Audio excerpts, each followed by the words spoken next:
Olá!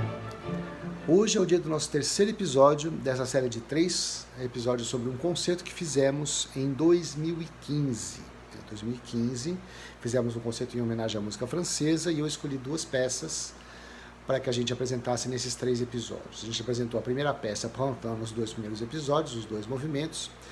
E hoje vamos apresentar a peça que lançou Debussy para o mundo, que o mundo levantou as orelhas e falou, opa, temos um gênio aqui. Essa peça se chama Prélude à l'après-midi d'un faune, quer dizer, prelúdio ao entardecer de um fauno.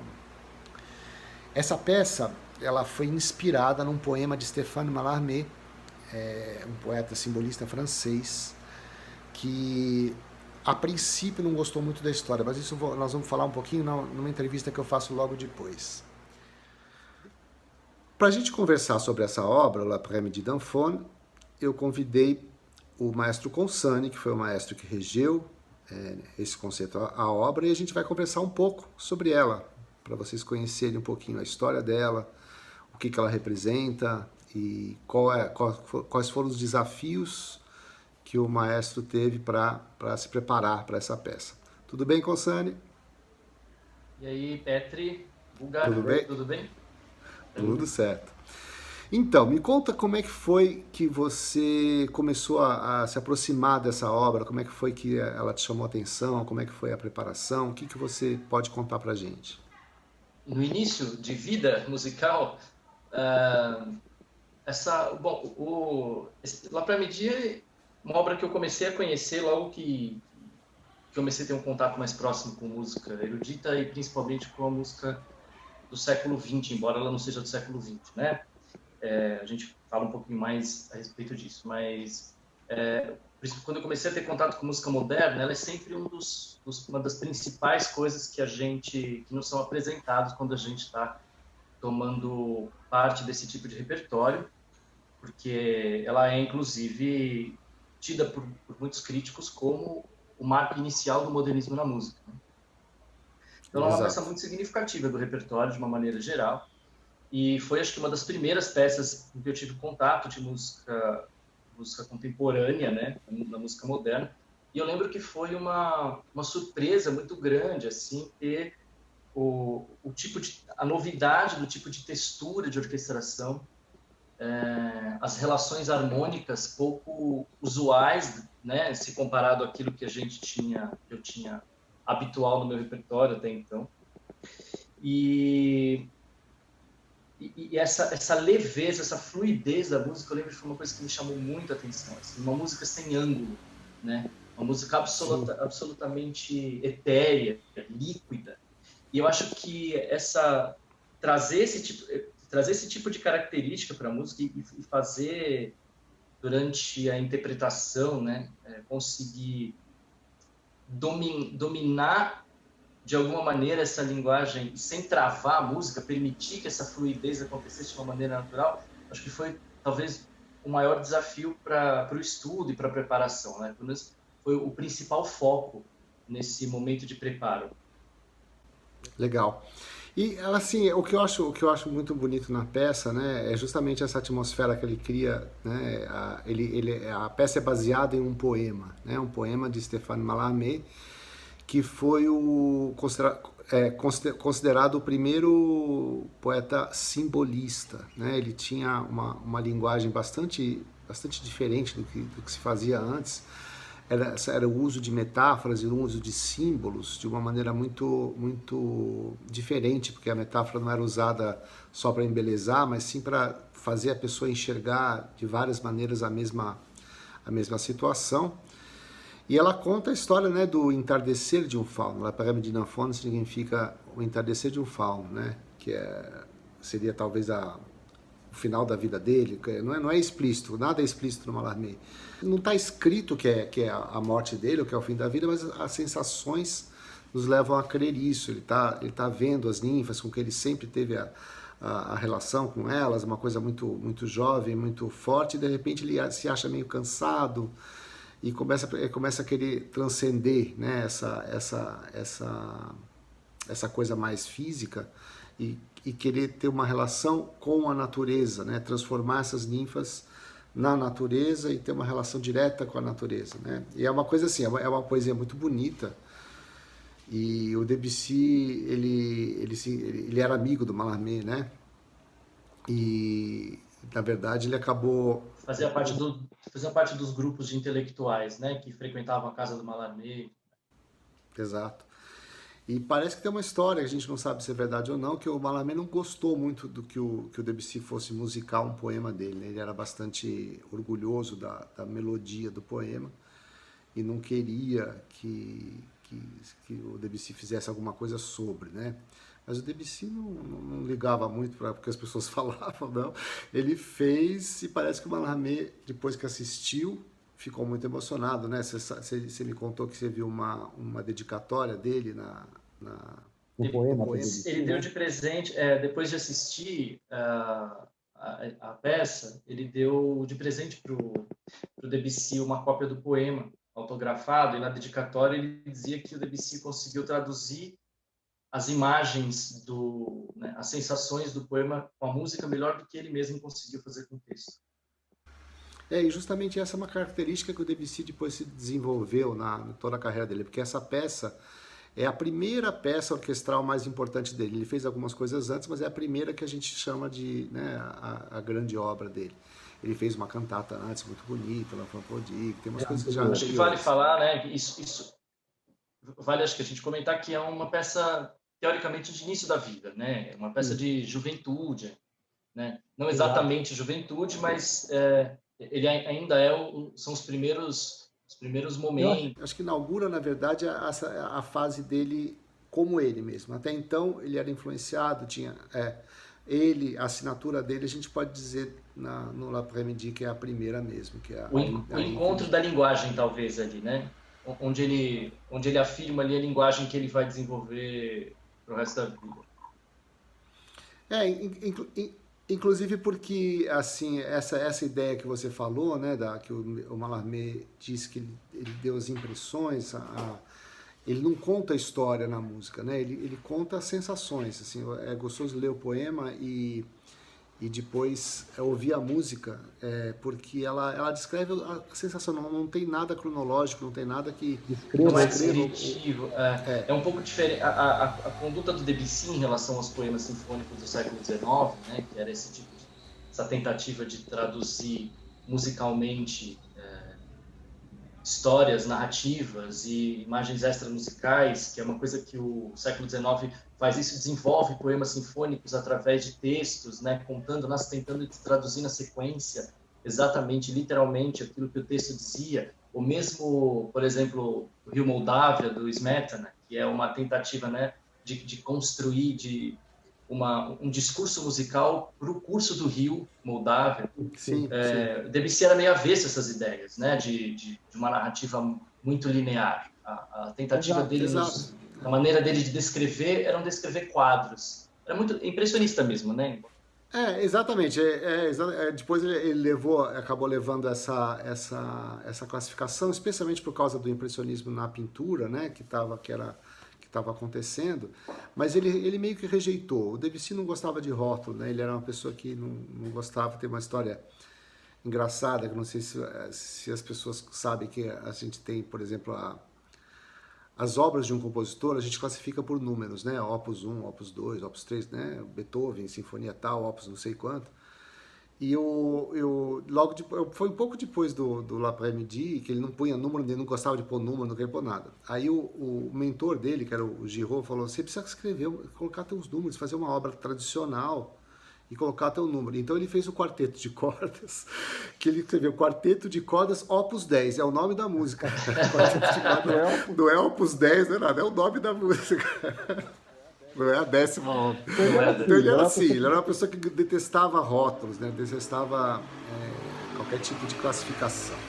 Mas eu acho que o impressionismo cabe muito bem com ele, que é justamente essa representação do que você sente, não da coisa que é, da coisa como ela é descrita fisicamente, ou que nem o Moldávia que você fala, que tem aquele início maravilhoso que lembra o rio, né? A água, que é um show aquilo. É desmeta, né? Exato. E tem no curso, né? A passagem por Praga, as quedas d'água, uma coisa super literal, né? Se é que pode se dizer isso. Literal. É genial, mas é literal, não tem nada. É literal, ao contrário. Ele tem no L'après-midi, ele se solta muito mesmo. É ali que ele sai, ele se desliga de qualquer tradição, né? Apesar da orquestra ser uma orquestra tradicional, não tem nenhum instrumento diferente, nada muito louco. Mas o discurso é novo e a maneira de usar os instrumentos, né? De usar as harpas, usar aquelas cordas todas, aqueles sons, que era uma coisa que é bastante pessoal dele, né? Ele cria uma textura que é bastante particular, né? Sim, bastante. Com certeza. Mas é isso. Então agora a gente vai ouvir o L'après-midi d'Anfone, com a Orquestra Sinfônica Municipal de Santos, regida pelo maestro Consani. Obrigado, Consani, pela conversa. Valeu, Guga. Até.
Música